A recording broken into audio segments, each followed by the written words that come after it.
નમસ્તે મિત્રો, આજે આપણે વાત કરવાના છીએ ન્યુઝીલેન્ડમાં ગુજરાતી નર્સે બચાવ્યો દર્દીનો જીવ.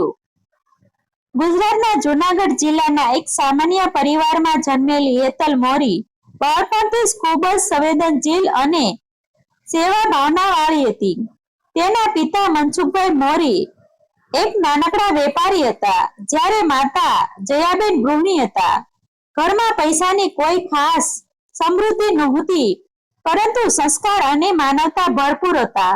બાળપણથી જ હેતલને બીજાને મદદ કરવામાં ખૂબ આનંદ આવતો હતો. ગામમાં કોઈ વૃદ્ધ વ્યક્તિ બીમાર હોય કે કોઈ પાડોશીઓને જરૂરિયાત હોય, હેતલ હંમેશા સૌથી પહેલા મદદ માટે પહોંચી જતી.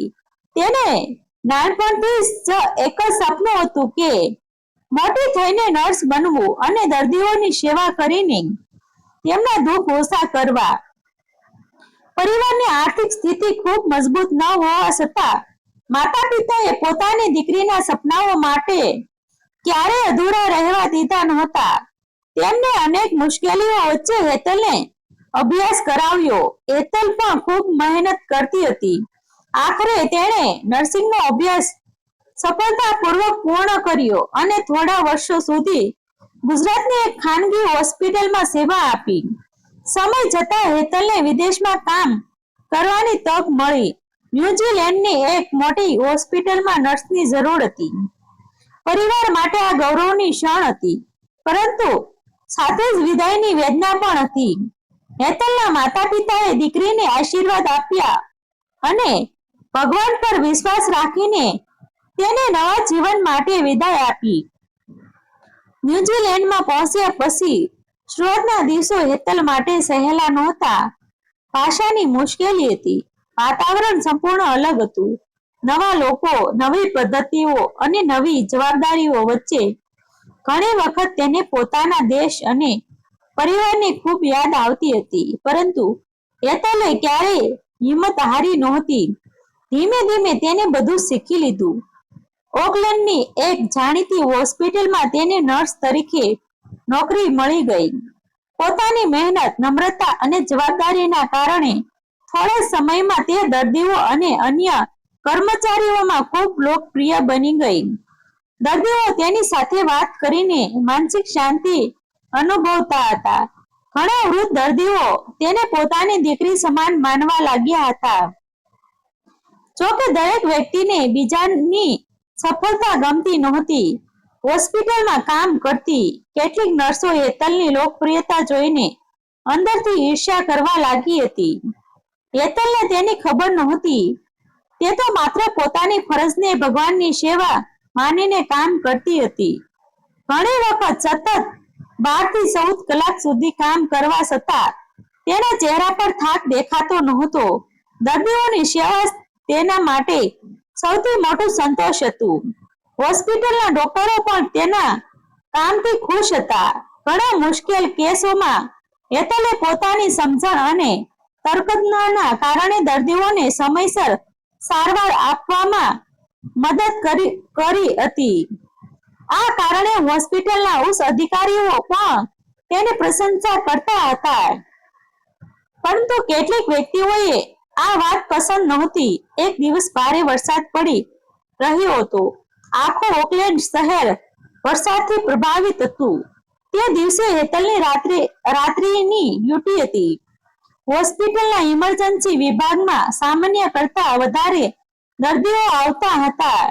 દરેક વ્યક્તિ ખૂબ વ્યસ્ત હતી. ડોક્ટરો પણ સતત ગંભીર દર્દીઓની સારવારમાં લાગેલા હતા. મધરાતનો સમય હતો જ્યારે અચાનક એમ્બ્યુલન્સ હોસ્પિટલમાં આવી પહોંચી. અંદર એક વૃદ્ધ વ્યક્તિને લાવવામાં આવ્યા હતા. તેમની સ્થિતિ ખૂબ ગંભીર હતી. પરિવારના લોકો ગભરાયેલા હતા. હોસ્પિટલના કર્મચારીઓ ઝડપથી પોતાની ફરજ બજાવી રહ્યા હતા. શરૂઆતમાં એવું લાગતું હતું કે દર્દીને સામાન્ય હાર્ટની સમસ્યા છે, પરંતુ હેતલ જ્યારે તેમની પાસે પહોંચી ત્યારે તેને કંઈ અલગ જ અનુભવાયું. વર્ષોના અનુભવના કારણે તેને તરત જ કેટલીક અસામાન્ય બાબતો નોંધવી શરૂ કરી. દર્દીના શ્વાસ લેવામાં થતી તકલીફ અને શરીરની કેટલીક પ્રતિક્રિયાઓ જોઈને તેની અંદાજ આવ્યો કે સ્થિતિ દેખાય છે તેના કરતા વધારે ગંભીર હોઈ શકે. હેતલે તરત જ પોતાની ટીમના અન્ય સભ્યોને જાણ કરી અને ડોક્ટરોને બોલાવવાની વિનંતી કરી. પરંતુ તે સમયે બીજા 2 ગંભીર કેસ ચાલી રહ્યા હતા. કેટલાક સહકર્મચારીઓએ કહ્યું કે થોડી રાહ જોવી પડશે. એક નર્સે હેતલને કહ્યું કે તે વધારે ચિંતા કરી રહી છે અને નિયમિત પ્રમાણે જે પ્રક્રિયા છે તે જ અનુસરવી જોઈએ. પરંતુ હેતલનું મન કંઈક અલગ જ કહી રહ્યું હતું. તેણે પોતાની ફરજ અને અનુભવના આધારે ફરી એક વખત વરિષ્ઠ ડોક્ટરનો સંપર્ક કરવાનો આગ્રહ રાખ્યો. આ દરમિયાન વૃદ્ધ દર્દીની સ્થિતિ ઝડપથી બગડવા લાગી. હેતલની તત્પરતા જોઈને આખરે એક ડોક્ટર તરત જ ત્યાં પહોંચ્યા.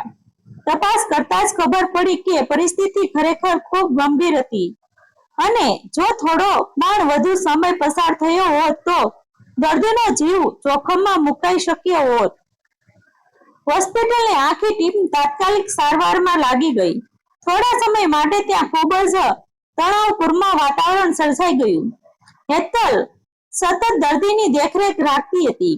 લગભગ 1 કલાક સુધી ચાલેલી સારવાર પછી આખરે દર્દીની સ્થિતિમાં સુધારો આવવા લાગ્યો. પરિવારના સભ્યોની આંખોમાં આશાના કિરણો દેખાવા લાગ્યા. ડોક્ટરો પણ હળવાશ અનુભવતા હતા. કેટલાક વરિષ્ઠ ડોક્ટરોએ હેતલની સતર્કતાની પ્રશંસા કરી. તેમણે કહ્યું કે સમયસર સ્થિતિને ઓળખવી ખૂબ જ મહત્વપૂર્ણ હતી. પરંતુ આ પ્રશંસા બધાને પસંદ પડી નહોતી. હોસ્પિટલમાં કામ કરતી એક સહકર્મચારી નર્સને એવું લાગ્યું કે હેતલને જરૂર કરતાં વધારે મહત્વ આપવામાં આવી રહ્યું છે. તેના મનમાં પહેલાની જ ઈર્ષ્યા હતી.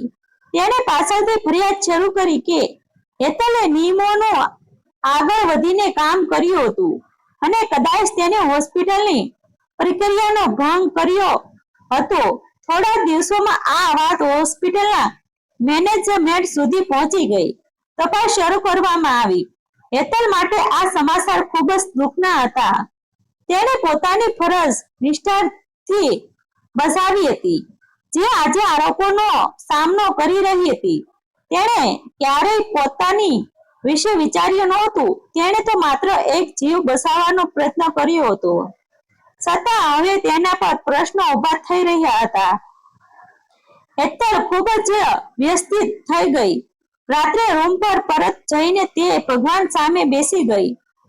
તેની આંખોમાં આંસુ હતા. તેને પોતાના માતા-પિતાને યાદ આવવા લાગી.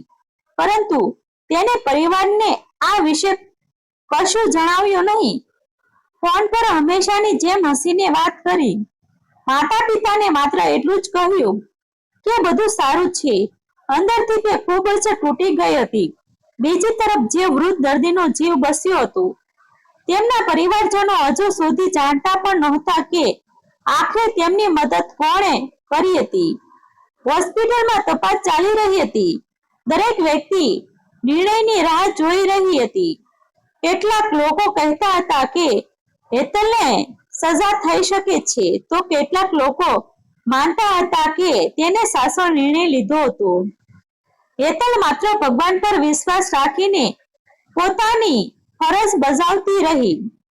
તે જાણતી હતી કે સત્ય એક દિવસ જરૂર સામે આવશે, પરંતુ તેને ખબર નહોતી થોડા જ દિવસોમાં હોસ્પિટલમાં એક એવી વ્યક્તિ આવવાની હતી જેના આગમનથી આખી ઘટનાની દિશા જ બદલાઈ જવાની હતી.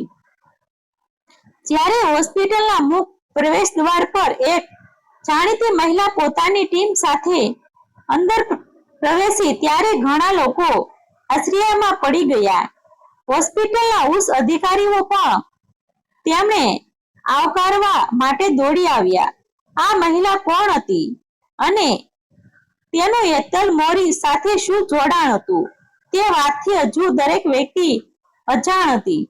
હોસ્પિટલમાં આવેલી જાણીતી મહિલાનું નામ એમિલી થોમ્પસન હતું. તે ન્યૂઝીલેન્ડની એક જાણીતી ઉદ્યોગપતિ અને સમાજ સેવિકા હતી. ઇમરજન્સી વિભાગમાં જે વૃદ્ધ વ્યક્તિનો જીવ બચાવવામાં આવ્યો હતો તે તેના પિતા હતા. સારવાર પછી જ્યારે તેમના પરિવારને આખી ઘટનાની માહિતી મળી ત્યારે તેમને ખબર પડી કે સમયસર યોગ્ય નિર્ણય લેવાના કારણે જ તેમના પિતાનો જીવ બચી શક્યો હતો. એમએલએ હોસ્પિટલના અધિકારીઓ સાથે મુલાકાત કરી અને સમગ્ર ઘટનાની વિગતો જાણી. તે દરમિયાન હોસ્પિટલની તપાસ પણ પૂર્ણ થઈ ગઈ. તપાસમાં સામે આવ્યું કે હેતલ મોરીએ કોઈ નિયમોનું ઉલ્લંઘન કર્યું નહોતું. તેના અનુભવ, સતર્કતા અને સમયસર લીધેલા નિર્ણયના કારણે જ ડોક્ટરો યોગ્ય સમયે સારવાર શરૂ કરી શક્યા હતા. જો થોડો પણ વિલંબ થયો હોત તો દર્દીને બચાવવાનો ખૂબ મુશ્કેલ બની શક્યો હોત. આ સત્ય સામે આવતા હેતલ વિરુદ્ધ ફરિયાદ કરનાર સહકર્મચારીના આરોપો ખોટા સાબિત થયા અને હેતલના મેનેજમેન્ટ જાહેરમાં હેતલના કાર્યની પ્રશંસા કરી. થોડા દિવસો પછી હોસ્પિટલમાં એક વિશેષ કાર્યક્રમનું આયોજન કરવામાં આવ્યું. ડોક્ટરો, નર્સો અને અન્ય કર્મચારીઓની હાજરીમાં હેતલ મોરીનું સન્માન કરવામાં આવ્યું. એમિલી થોમ્સને પણ ભાવુક થઈને હેતલનો આભાર વ્યક્ત કર્યો. તેણે કહ્યું કે આજે તેના પિતા જીવતા છે તો તેનું સૌથી મોટું કારણ હેતલની માનવતા અને ફરજ પ્રત્યેની નિષ્ઠા છે. જ્યારે વૃદ્ધ દર્દી સંપૂર્ણ સ્વસ્થ થયા પછી હોસ્પિટલમાં હેતલને મળવા આવ્યા ત્યારે તેમની આંખોમાં આંસુ હતા. તેમણે હેતલનો હાથ પકડીને કહ્યું કે ભગવાને તેમને બીજી જિંદગી આપી છે અને તે ભગવાનને હેતલના રૂપને માં તેમની પાસે મોકલ્યા છે. આ શબ્દ સાંભળીને હેતલ પણ ભાવુક થઈ ગઈ. વર્ષોથી પરિવારથી દૂર રહીને કરેલી મહેનત અને સેવા આજે સફળ બની હતી. સ્થાનિક અખબારો અને મીડિયામાં પણ હેતલ મોરીની ચર્ચા થવા લાગી. ન્યુઝીલેન્ડમાં વસતા ભારતીય અને ગુજરાતના સમાજ માટે આ ગૌરવની ક્ષણ હતી. ગુજરાતમાં રહેતા તેના માતા-પિતા જ્યારે દીકરીના સન્માનના સમાચાર સાંભળ્યા ત્યારે તેની આંખોમાં ખુશીના આંસુ આવી ગયા. સમગ્ર ગામમાં ખુશીનું વાતાવરણ છવાઈ ગયું. થોડા સમય પછી હોસ્પિટલ તરફથી હેતલને વિશેષ જવાબદારી અને ઉચ્ચ પદની ઓફર કરવામાં આવી. પરંતુ સફળતા મળ્યા પછી પણ હેતલના સ્વભાવમાં કોઈ ફેરફાર આવ્યો નહીં. તે પહેલાની જેમ જ નમ્ર અને સેવા ભાવનાથી ભરેલી રહી. તેણે પોતાના ગામની ગરીબ દીકરીઓના અભ્યાસ માટે મદદ શરૂ કરી અને અનેક વિદ્યાર્થીઓ આગળ વધવાની પ્રેરણા આપી. આજે પણ હેતલ મોરીનું નામ સાંભળીને લોકો એક જ વાત કહે છે કે સાચી માનવતા અને નિષ્ઠાથી કરવામાં આવેલી સેવા ક્યારેય વ્યર્થ જતી નથી. ભગવાન કદાચ સમય લે છે પરંતુ સાચા કર્મનું ફળ એક દિવસ જરૂર આપે છે. ડિસ્ક્લેમર: આ વાર્તા સત્ય ઘટનાઓથી પ્રેરિત કાલ્પનિક રજૂઆત છે.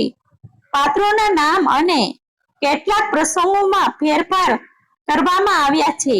તેના હેતુ માત્ર મનોરંજન અને પ્રેરણા આપવાના છે. આભાર મિત્રો. ગમે તો શેર કરી દેજો.